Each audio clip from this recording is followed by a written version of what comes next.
राहुल गांधी के खिलाफ यूं तो 2 दर्जन 2.5 दर्जन से ज्यादा मुकदमे हैं। संख्या तो 30, 32, 35 तक बताई जाती है, लेकिन सबसे बड़ा मुकदमा राहुल गांधी के खिलाफ, और वो मुकदमा फर्जी निकला। भरी अदालत में जज साहब ने भाजपा के नेता को, मोदी जी के भक्त को बुरी तरीके से रगड़ दिया, लंका लगा दी और कह दिया कि बिना सबूतों के आए हो और 8 दिनों तक कोर्ट का समय खराब किया है। जाओ, तुम्हारी याचिका को रद्द करते हैं। देश के नेता प्रतिपक्ष राहुल गांधी के खिलाफ कोई एफआईआर दर्ज नहीं होगी और इस मामले में कोई जांच नहीं होगी, और होगी भी तो हाई कोर्ट जाने, सुप्रीम कोर्ट जाने, मेरी अदालत से तो यह नहीं होने वाला। कौन था वो मोदी भक्त? कौन है वो भाजपाई नेता? कहां का रहने वाला है? और ये मुकदमा कौन सा था जिसमें सबसे बड़ी राहत राहुल गांधी को मिली? ये नेशनल हेराल्ड का मामला नहीं है। नेशनल हेराल्ड के अलावा एक और मामला है जो राहुल गांधी के लिए सबसे बड़ा सरदर्द है। आज उस मामले की इतिश्री हो गई, याचिका रद्द हो गई। सारी बातें जरा विस्तार से करेंगे। नमस्कार, मैं स्वप्निल और आप मुद्दा देख रहे हैं। दोस्तों, आगे बढ़ें उससे पहले वही छोटी सी अपील। मुद्दा इन दिनों एक गंभीर आर्थिक संकट से जूझ रहा है। एक तरफ हमारे मेन बैंक अकाउंट बीते कई महीनों से फ्रीज चल रहे हैं, तो दूसरी तरफ हमारे 2.5 साल पुराने चैनल को हमसे लंबे समय तक छीन कर रखा गया था। ऐसे में डे टू डे ऑपरेशंस में मुद्दा को काफी मुश्किलों का सामना करना पड़ता है। लिहाजा आपसे गुजारिश है, यदि आप चाहें तो स्क्रीन पर दिख रहे क्यूआर कोड या फिर के नीचे दिख रहे यूपीआई नंबर के जरिए मुद्दा की छोटी छोटी मदद जरूर कीजिएगा। अब आगे बढ़ते हैं। दोस्तों, राहुल गांधी से चाहे भारतीय जनता पार्टी के तमाम लोग कितनी भी बार ये कहें, कस्में खा खा करके भी ये कहें कि राहुल से हमें डर नहीं लगता, सच तो यही है कि उत्तर से लेकर दक्षिण तक, पूरब से लेकर पश्चिम तक भारतीय जनता पार्टी का हर नेता इस बात को भली भांति तौर पर जानता है कि आज की तारीख में प्रधानमंत्री नरेंद्र मोदी हो या फिर कि गृह मंत्री अमित शाह, उन्हें डर राहुल का ही सताता है। और इसी डर के कारण बार बार ये तमाम भक्त राहुल गांधी को डिरेल करने के लिए अलग अलग अदालतों में जाते हैं, दरवाजे खटखटाते हैं, राहुल गांधी के खिलाफ फर्जी मुकदमे दायर किए जाते हैं। आज भी एक मुकदमा दायर किया गया है रायबरेली में, उस पर भी आपको छोटी सी जानकारी दूंगा। लेकिन सबसे पहले जरा उस बड़े मुकदमे की बात करते हैं जो फर्जी निकला। आपकी स्क्रीन पर दैनिक भास्कर की एक खबर है। राहुल गांधी के खिलाफ दायर ब्रिटिश नागरिकता की याचिका खारिज। लखनऊ एमपी एमएलए कोर्ट का फैसला। 8 दिन तक चली सुनवाई। 8 दिन तक लगातार सुनवाई चलती रही थी इस मामले में। हर रोज सुनवाई होती थी। ऐसा लग रहा था जैसे जज साहब ने ठान लिया है कि चलो इस मामले को निपटा के ही मानेंगे। बहुत दिनों से चल रहा है ना, तो निपटा ही देंगे।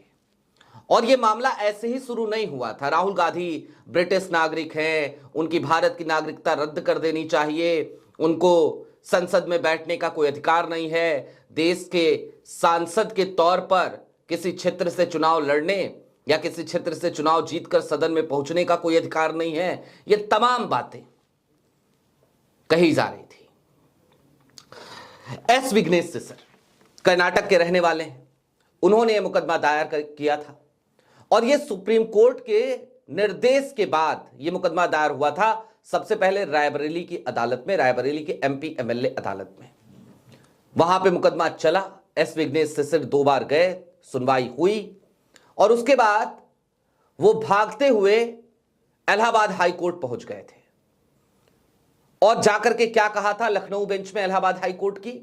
कहा था कि रायबरेली में मेरी जान को खतरा है। सोचिए, भाजपा के नेता हैं, भाजपा की सरकार है, योगी आदित्यनाथ मुख्यमंत्री हैं, लॉ एंड ऑर्डर एकदम चुस्त दुरुस्त है, ये दावे करते हैं योगी आदित्यनाथ।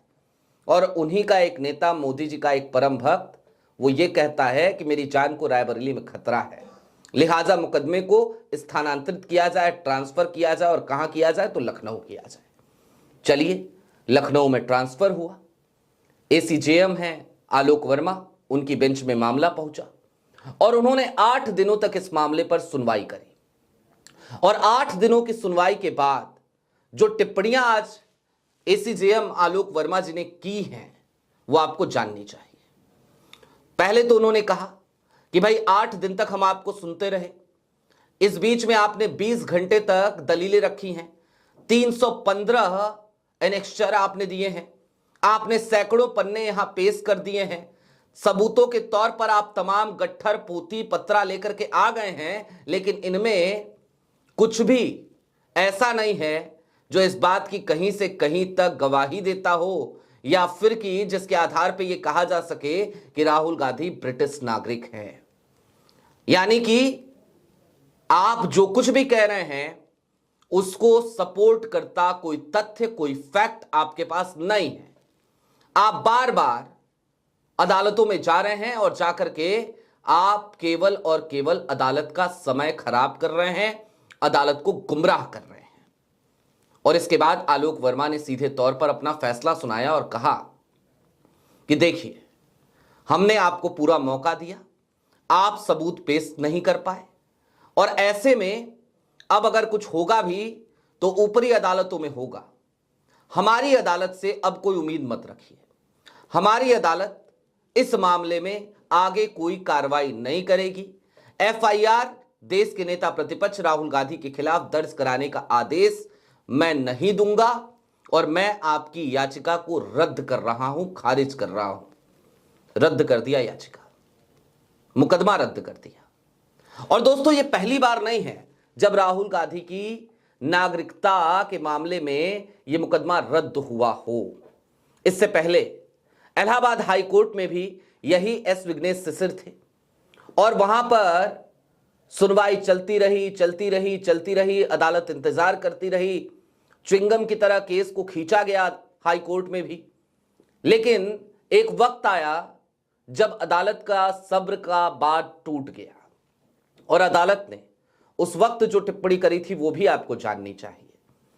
उस समय तो अदालत ने सीधे तौर पर अमित शाह साहब के मंत्रालय यानी कि गृह मंत्रालय पर भी सवाल खड़ा कर दिया था और कहा था कि बार बार आपसे पूछ रहे हैं और आपको सिर्फ इतना बताना है कि राहुल गांधी भारत के नागरिक है कि नहीं है, और आप यह भी बताने में सक्षम नहीं हैं, तो फिर भला हम इस मुकदमे पर अपना और कोर्ट का समय क्यों खराब करें।